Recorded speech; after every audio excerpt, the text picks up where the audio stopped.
de mi corazón.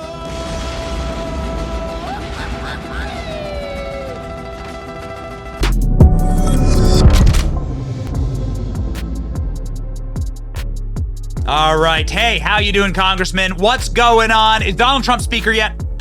Benny, what's the matter with that idea?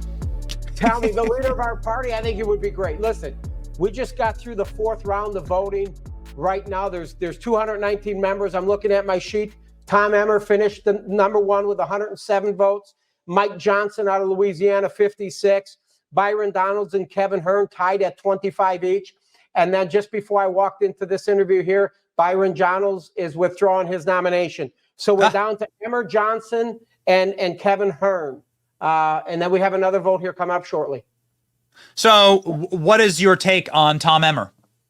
I don't think he'll get the votes on the floor. He may get the majority, get half of the 219 or plus one, but I think he'll struggle on the House floor. So if we're going to go to House floor with his name, he can only lose 4 or 5. I think he's going to struggle with that.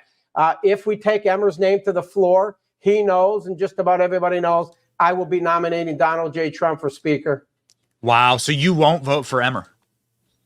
I'm voting for Donald J. Trump for Speaker. If Emmer can get there, and I told Tom, I said, Tom, if you can get to 216 and they get to my name, I'm not going to throw you under the bus per se, but I don't think he can get to 216. I think by the time they reach the letter N, and when they go A alphabetically, they get to N, he'll have already lost at least 5.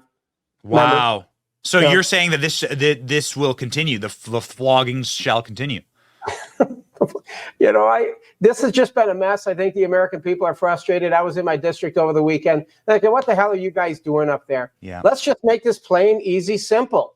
Everybody in that conference, at least many of them, are going to be begging for Donald Trump's endorsement in their primaries. They're going to beg him. He's our nominee. We got to support him in for November. Why don't we put him in there for 100 days? He'd be great, wouldn't he? Yeah.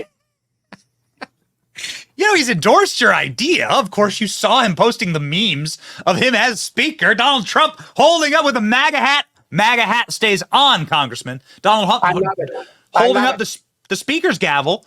I mean, but you said that Trump called you and said, vote Jordan. I talked to him twice yesterday. Listen, I was with Jim. He endorsed, President Trump endorsed Jim. I was with Jim, but the conference rejected Jim, rejected Steve Scalise. Obviously, 4% rejected Kevin McCarthy. Now we're getting into the second tier. If we can't find one of these candidates, where are we going to go? I think it's about time we just bring in the outsider for the first time in the history of Congress and bring in the leader of our party. What the hell is so difficult to understand here? He's the leader of our party. He's going to be the nominee. Why don't we put him in there for 100 days? He won't mind. He's already got Secret Service protection, like it would just be a real... Got a nice big office in there. Yeah. Now it's going to hurt his golf game a little bit. It's going to hurt his golf game.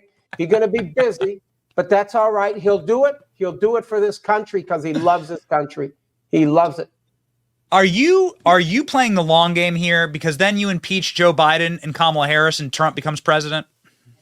Well, number one, I think we should impeach Joe Biden, but it goes nowhere in the Senate. They won't ever convict the dude. I don't want to have a conviction of him because I want him to be the nominee. Folks listening, we need Joe Biden as their nominee. We have to have him.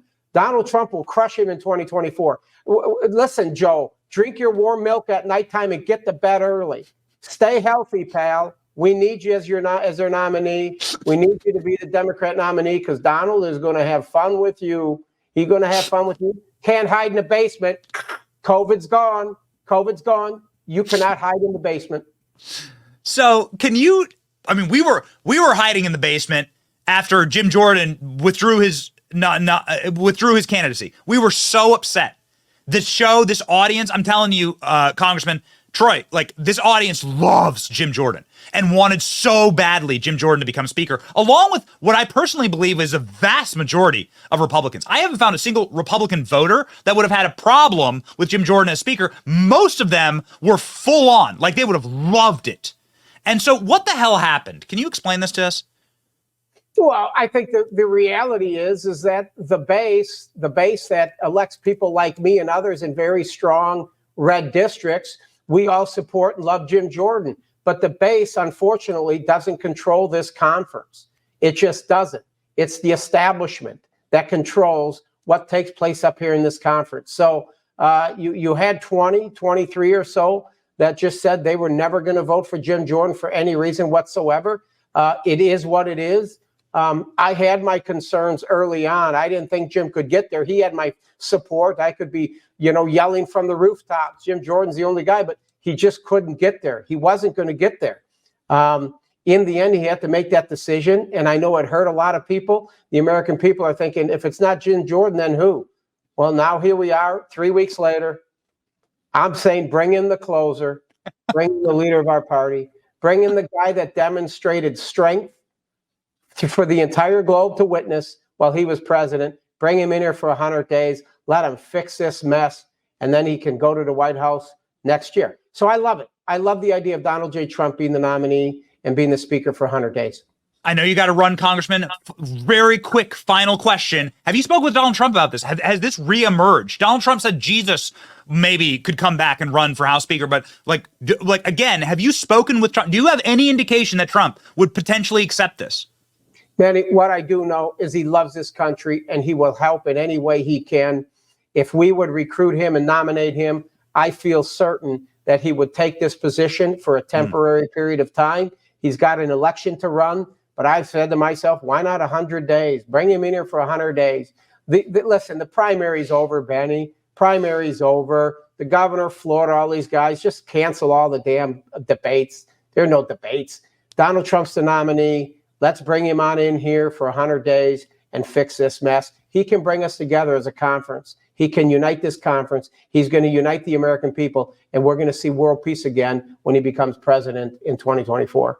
Man, what a ringing endorsement. I hope you get the chance to do the nomination speech for Trump. Oh, you're damn straight. You just watch, baby. I'll be doing it. He's the guy.